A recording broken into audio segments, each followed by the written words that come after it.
I'm Ms. Kiran Goswami, MSc in Mental Health Nursing. In today's class, we will see about the next topic, that is what testing of hypothesis. ठीक है, previous topic में हम लोग देखे थे ना estimation of hypothesis. उसमें हमने क्या देखा था? Two types of estimation. First is what? Point estimation and second is what? Interval estimation. ठीक है, अब हम लोग नेक्स्ट टॉपिक देखेंगे. पहले तो हम लोग हाइपोथेसिस को एस्टिमेट कैसे करते हैं वो अपन देख चुके हैं. ठीक है, अब हम लोग ये देखेंगे कि हाइपोथेसिस हम लोग टेस्ट कैसे करेंगे. क्लियर है? जैसे कि मैं पिछले क्लास में भी ऑलरेडी आप लोग को बता चुकी हूँ. हाइपोथेसिस में हम लोग क्या करते हैं कि डिपेंडेंट और इंडिपेंडेंट वेरिएबल के बीच में कितना रिलेशनशिप है उसको हम लोग क्या करते हैं? एस्टिमेट करते हैं, या तो फिर उसको क्या करते हैं? प्रिडिक्ट करते हैं. क्लियर है? ठीक है, तो अब हम लोग क्या करेंगे? अब हमारे हाइपोथेसिस को हम लोग क्या करेंगे? टेस्ट करेंगे. मतलब कि हमने सपोज इंडिपेंडेंट वेरिएबल और डिपेंडेंट वेरिएबल के बीच में कुछ रिलेशन से सपोज हम लोग एस्टिमेट किए हैं, तो वो कितना सही है, कितना गलत है, कितना एक्सेप्ट हो सकता है, कितना रिजेक्ट हो सकता है हमारा हाइपोथेसिस, उसी को ही अपन क्या बोलते हैं? Hypothesis testing. ठीक है, एक बार और बता रही हूँ. हाइपोथेसिस जो हमने एस्टिमेट किया है या प्रिडिक्ट किया है वो कितना एक्सेप्ट हो सकता है या रिजेक्ट हो सकता है, उसी को ही टेस्ट करना क्या कहलाता है? Hypothesis testing. क्लियर है? और हाइपोथेसिस मतलब क्या होता है कि डिपेंडेंट इंडिपेंडेंट वेरिएबल के बीच में कितना रिलेशनशिप है उसको हम लोग क्या करते हैं? इसमें हाइपोथेसिस में प्रिडिक्ट करते हैं या तो फिर एस्टिमेट करते हैं. Clear? So hypothesis is a statement about the value of population parameters or the relationship between cause and effect. ठीक है, hypothesis में हम लोग दो पैरामीटर्स के बीच में क्या करते हैं? रिलेशनशिप देखते हैं. That is what? Cause and effect. Cause is independent variable and effect is what? Dependent variable. तो इन दोनों के बीच में रिलेशनशिप, इन दोनों पैरामीटर्स के बीच में रिलेशनशिप को एस्टिमेट करना क्या कहलाता है? हाइपोथेसिस. ठीक है. In order to arrive at some decision about the population on the basis of sample information, assumptions about the population parameters are made. Such as assumption is called statistical hypothesis which may or may not be true. ठीक है, कभी कभी hypothesis क्या हो सकता है? इसको हम लोग जब टेस्ट करते हैं तो ये भी ट्रू हो सकते हैं या नॉट ट्रू हो सकते हैं. दैट मीन्स ये एक्सेप्ट भी हो सकता है या तो फिर रिजेक्ट भी हो सकता है. क्लियर है? नेक्स्ट पैराग्राफ देखना. The procedure which enables us to decide on the basis of sample result whether a hypothesis is true और नॉट, एक्सेप्ट और reject, it is called hypothesis testing और टेस्ट ऑफ सिग्निफिकेंस. ये जो paragraph है बहुत बहुत important है, इसको अच्छे से सुनना. ठीक है, the procedure which enables us to decide. ठीक है, एक ऐसा प्रोसीजर जो हमको ये बताता है on the basis of sample result whether a hypothesis is true और नॉट. ठीक है, एक ऐसा प्रोसीजर जो हमको बताता है कि हाइपोथेसिस सही है या गलत है, एक्सेप्टेड है या रिजेक्टेड है. It is called what? It is called hypothesis testing. और इसी को ही अपन क्या बोलते हैं? Test of significance. एक बार और बोल रही हूँ, ध्यान से सुनना. ठीक है, हाइपोथेसिस टेस्टिंग या टेस्ट ऑफ सिग्निफिकेंट उसी को ही बोला जाता है. और ये दोनों क्या हैं?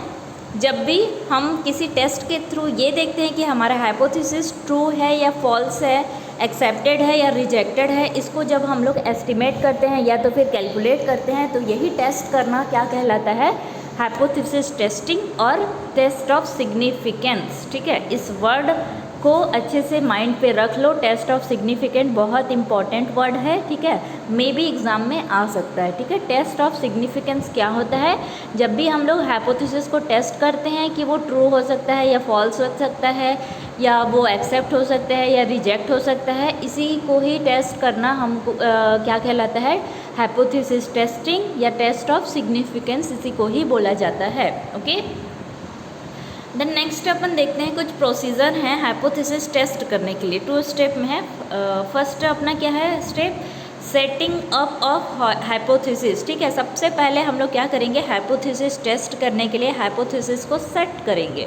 मीन्स हमारे पास जो वेरिएबल्स हैं उसको अपन देखेंगे, कौन सा डिपेंडेंट वेरिएबल है, कौन सा इंडिपेंडेंट वेरिएबल है, इन दोनों के बीच में क्या कॉज एंड इफेक्ट रिलेशनशिप बन रहा है. इसी को ही हम लोग पूरा क्राइटेरिया को क्या करेंगे?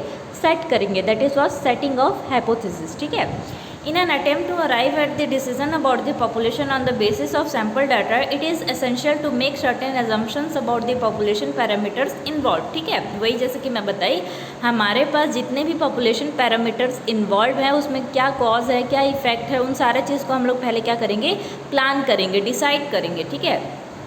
Then the information provided by the sample is compared with the population parameters and difference between two is noted. ठीक है.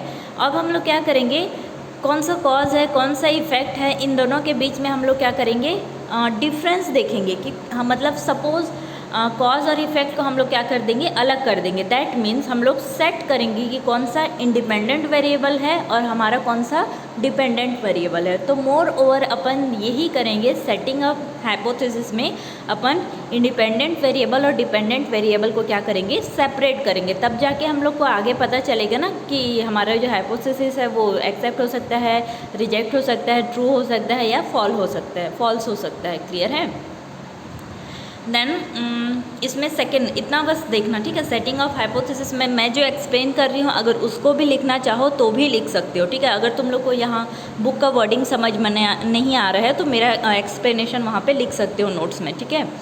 देन सेकंड क्या बोल रहे हैं, सॉरी इसी में ही फर्स्ट में सेटिंग अप ऑफ हाइपोथेसिस में फर्स्ट क्या है, नल हाइपोथेसिस. ठीक है. नल हाइपोथेसिस हमने already hypothesis types of hypothesis में आई थिंक पढ़ा होगा. ठीक है. फर्स्ट क्या है अपना सेटिंग ऑफ हाइपोथेसिस में पहला हमारा क्या है, नल हाइपोथेसिस. इसको ही अपन डिनोट करते हैं H0 से.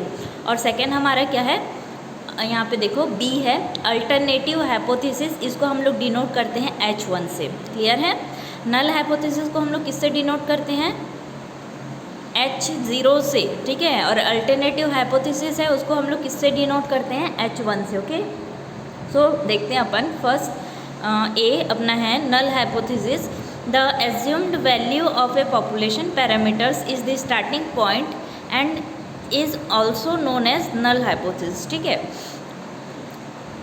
The assumed value of population parameter is starting point and is known as null hypothesis. इसको आगे देखोगे तब समझ में आएगा यहाँ डेफिनेशन से. null hypothesis is the hypothesis, यहीं से लिखना स्टार्ट करना ना नोट्स में भी अगर वहाँ समझ में ना आए तो. null hypothesis is the hypothesis which is tested for possible rejection under the assumptions that is true. ठीक है. मीन्स जैसे कि हम लोग सपोज एग्ज़ाम्पल के लिए जैसे कि हमारे पास कोई वुमन है. ठीक है. हमारे पास एक 20 साल की गर्ल है या वुमन है. ठीक है. वो हमारे पास आती है. उसका हीमोग्लोबिन का लेवल, ठीक है, ब्लड वॉल्यूम लेवल कितना है, 13 ग्राम है सपोज. ठीक है. 13 ग्राम % है. उस कंडीशंस पे जो रिसर्चर है वो जैसे कि नहीं जान रहा है. ठीक है. पहले से नहीं जान रहा है कि उसका जो ब्लड वॉल्यूम है 30 ग्राम है. तो जानने से पहले वो प्रिडिक्ट कर रहा है कि यहाँ पे कॉज एंड इफेक्ट रिलेशनशिप क्या हो सकता है, बन सकता है. ठीक है. मीन्स ऑलरेडी उसका ब्लड वॉल्यूम क्या है, 13 ग्राम है. सपोज रिसर्चर रिसर्च कर रहा है कि वुमेंस को हम लोग को क्या देना है, ब्लड वॉल्यूम देना है या तो फिर आयरन रिच डाइट देना है. ठीक है. अगर नहीं समझ में आया तो मैं फिर से बता दूँ. ठीक है. सपोज हमारे पास 5 वुमेंस है. ठीक है. 5 वुमेंस हैं और उनका ब्लड वॉल्यूम एकदम नॉर्मल लेवल का है. ठीक है. ये बात रिसर्चर को नहीं पता है. ठीक है. अब वो क्या कर रहा है कि कॉज एंड इफेक्ट रिलेशनशिप देखना चाह रहा है. वो रिसर्च कर रहा है. दैट मीन्स यही तो करेगा ना, कॉज एंड इफेक्ट रिलेशनशिप देखेगा. ठीक है. तो उस कंडीशंस पे क्या होगा कि वो ब्लड वॉल्यूम को उन लेडीज़ का इम्प्रूव करने के लिए वहाँ पे क्या करेगा, आयरन रिच डाइट देगा. लेकिन उन 5 वुमेंस का तो आयरन लेवल या तो फिर हीमोग्लोबिन लेवल ऑलरेडी क्या है, 13 ग्राम है. दैट मीन्स नॉर्मल है. ठीक है. तो वहाँ पे कोई कॉज एंड इफेक्ट रिलेशनशिप बनेगा, नहीं बनेगा. क्योंकि कॉज एंड इफेक्ट रिलेशनशिप कब बनता, जब वुमेंस का ना ब्लड वॉल्यूम 13 ग्राम से क्या रहता, कम रहता. उसका हीमोग्लोबिन का वैल्यू 13 ग्राम से कम रहता है. वो अगर एनीमिक रहती तब जाके वहाँ पे कॉज एंड इफेक्ट रिलेशनशिप बनता. मतलब कि जब हम लोग उसको आयरन रिच डाइट देते तो उसका ब्लड वॉल्यूम क्या होता, इंक्रीज होता. ठीक है. लेकिन उसका ब्लड वॉल्यूम तो ऑलरेडी इंक्रीज्ड लेवल पे है, नॉर्मल वैल्यू पे है. तो वहाँ पे कॉज एंड इफेक्ट रिलेशनशिप बनाने का कोई मतलब नहीं है. इसलिए ये हाइपोथेसिस क्या है, नल हाइपोथेसिस, ठीक है। जब कोई रिसर्चर है रिलेशनशिप को एस्टिमेट कर लेता है लेकिन वहाँ पे कोई रिलेशनशिप नहीं बनता है, that is what null hypothesis, ठीक है। जैसे कि मैं एग्जांपल में बताई, हमने जो रिसर्चर था, ठीक है, वो आयरन रिच डाइट देना चाह रहा है उन वुमेन्स को जिनका blood volume already normal level पे है, that is what null hypothesis, क्योंकि यहाँ पे कोई कॉज एंड इफेक्ट रिलेशनशिप बन ही नहीं पाएगा, okay, that is what null hypothesis, ठीक है। एक बार और मैं पढ़ रही हूँ, समझ में आ जाएगा। Null hypothesis is the hypothesis which is tested for possible rejection under the assumptions that is true, ठीक है। Assumptions that is true, that means researcher यहाँ पे अज्यूम कर रहा है, प्रिडिक्ट कर रहा है कि उनका जो ब्लड वॉल्यूम का लेवल क्या हो जाएगा, इंक्रीज़ हो जाएगा, लेकिन यहाँ पे पॉसिबल रिजेक्शन होने का चांसेस रहता है, क्यों? क्योंकि वहाँ पे ब्लड का वॉल्यूम तो ऑलरेडी इंक्रीज़ है, इसलिए आयरन रिच डाइट देने से उनका और इंक्रीज़ हो जाएगा, लेकिन ऑलरेडी इंक्रीज़ है, नॉर्मल लेवल पे है, तो देने का कोई फ़ायदा ही नहीं है, क्लियर है।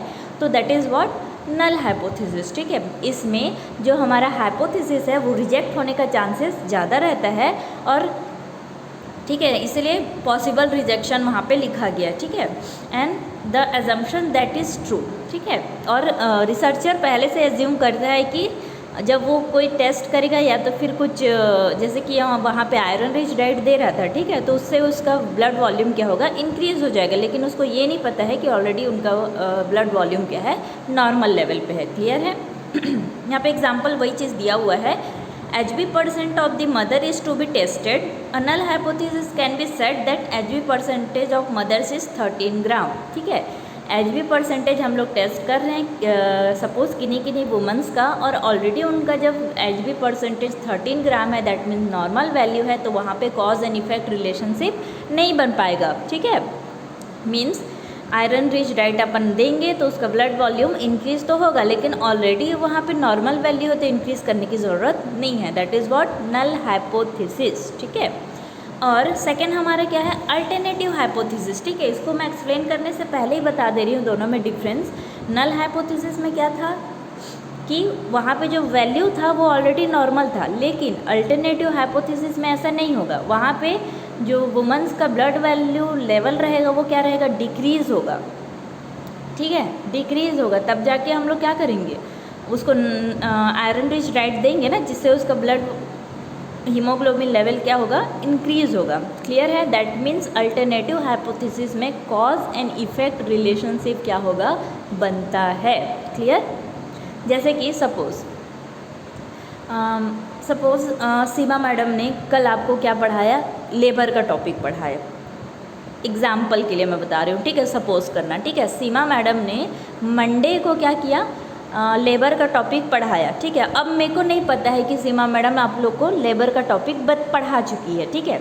मैं ट्यूसडे को आऊँगी और बोलूँगी चलो मैं आप लोग का लेबर का टेस्ट लेती हूँ, ठीक है। मेरे को तो नहीं पता है ना, आप लोग लेबर ऑलरेडी पढ़ चुके हो, दैट मीन्स आप लोग का नॉलेज ऑलरेडी क्या है, इंक्रीज्ड है, और मैं टेस्ट लूँगी तो मेरा कोई मतलब होगा ही नहीं, क्योंकि नॉर्मल वहाँ पे जो आप लोग का नॉलेज लेवल है इंक्रीज्ड है, मतलब कि मेरा कोई कॉज एंड इफेक्ट रिलेशनशिप बन ही नहीं पाएगा। मतलब समझ में आ रहा है ना, कॉज एंड इफेक्ट रिलेशनशिप कब बनता है, जब नॉलेज या कुछ वैल्यू डिक्रीज़ रहता है, उसको हम लोग इंटरवेंशन देते हैं तो वो वैल्यू क्या होता है, इंक्रीज़ होता है। लेकिन आप लोग ऑलरेडी लेबर पढ़ चुके हो तो आप लोग का नॉलेज लेवल क्या है, इंक्रीज्ड है। मेरा यहाँ पे नॉलेज देने का या टेस्ट लेने का कोई मतलब ही नहीं होगा उसके बाद, या मैं पढ़ाऊँगी तो उसके बाद कोई मतलब ही नहीं होगा, ठीक है। आ रहा है समझ में, क्योंकि ईच एंड एवरी टॉपिक आप लोग को क्लियर है लेबर का, क्लियर, ये बात समझ में आई।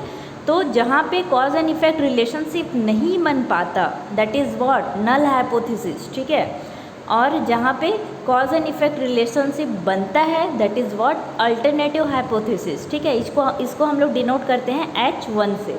अल्टरनेटिव हाइपोथेसिस को अगर हम लोग इसी एग्जाम्पल में ले जाएँ तो कैसा होगा, दैट मीन्स सीमा मैडम ने आप लोग को लेबर टॉपिक नहीं पढ़ाया है, वहाँ पे लेबर टॉपिक मैं पढ़ाऊँगी ट्यूसडे को, ठीक है। और आप लोग मंडे को लेबर टॉपिक नहीं पढ़े हो, दैट मीन्स आप लोग को कोई प्रीवियस नॉलेज नहीं है लेबर के बारे में।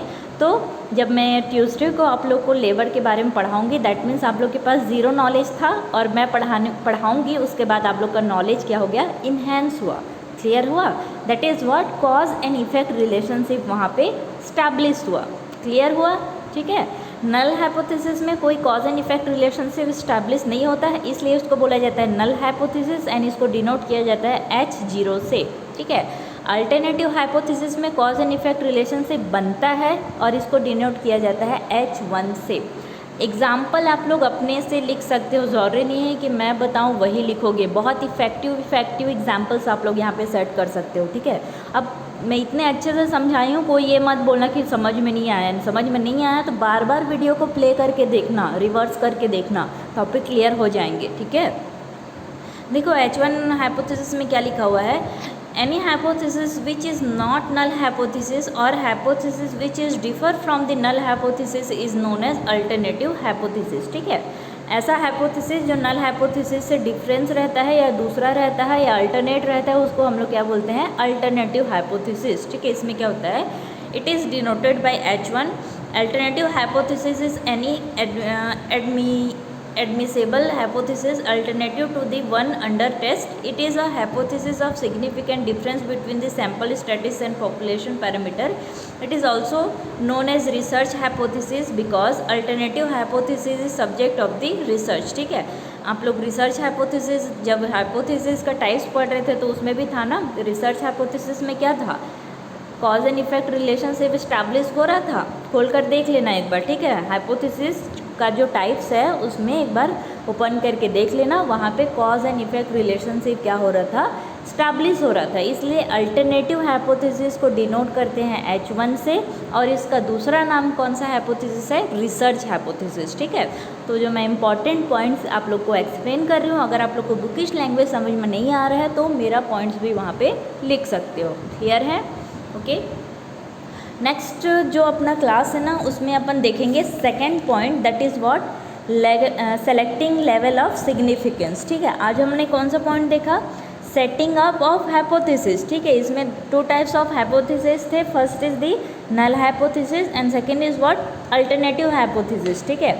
अब हम लोग नेक्स्ट टॉपिक देखेंगे, इसमें second number, selecting level of significance. ये अपन नेक्स्ट क्लास में देखेंगे। Okay. That is very very important. ठीक है। लेवल ऑफ सिग्निफिकेंस अक्सर एग्जाम में आ जाता है। ओके। Thank you students.